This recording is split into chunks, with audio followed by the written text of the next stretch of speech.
2026 का नया गाना रानी एक्ट्रेस के साथ में। जी दोस्तों, चलिए बात कर लेते हैं रानी एक्ट्रेस और खेसारी लाल के नए गाने के अपडेट के बारे में। तो वीडियो में लास्ट तक बने रहे। भाई चैनल पर नए तो चैनल को जरूर सब्सक्राइब कर सकते हैं भोजपुरी अपडेट के लिए। दोस्तों बता दें, खेसारी लाल यादव और रानी एक्ट्रेस के गाना आए हुए काफी दिन हो चुका।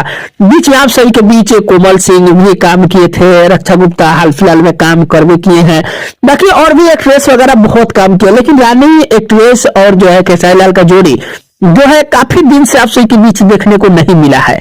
दोस्तों मुझे लग रहा है शायद रानी एक्ट्रेस और खेसारी लाल यादव का जो है जोड़ी 2025 में दिखेगा भी नहीं। बाकी दोस्तों एक रानी एक्ट्रेस अपने आईडी पे फोटो जो है शेयर की हुई है। बाकी विशेष और अपडेट नहीं दिया गया है, लेकिन हो सकता है रानी एक्ट्रेस और खेसारी लाल के साथ में ही ये गाना होने वाला है।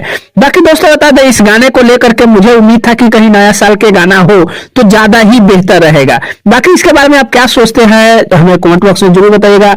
इस साल का नया गाना 2026 में खेसारी लाल और रानी एक्ट्रेस में अगर आता तो मुझे शायद और भी बेहतर अच्छा लगता, क्योंकि काफी दिन हो गया था रानी एक्ट्रेस और खेसारी लाल के गाना आए हुए। बाकी अपना राय जरूर बताइए, खेसारी लाल के साथ साथ में 2026 का शुरुआती दौर गाना खेसारी लाल का और रानी एक्ट्रेस का होना चाहिए कि नहीं होना चाहिए, अच्छा होगा या नहीं होगा, अपना राय जरूर कमेंट बॉक्स में बताइएगा। दोस्तों बाकी देखिए, जैसे भी कोई और अपडेट आएगा रानी एक्ट्रेस और खेसारी लाल के बारे में तो हमारे चैनल के माध्यम से मिल जाएगा। बाकी एक छोटा सा अपडेट था खेसारी लाल के बारे में, कैसे लगा कमेंट कर सकते हैं, चैनल पर सब्सक्राइब कर सकते हैं, वीडियो पसंद है लाइक जरूर कर लीजिएगा। मिलते हैं कोई अपडेट में, तब तक के लिए धन्यवाद।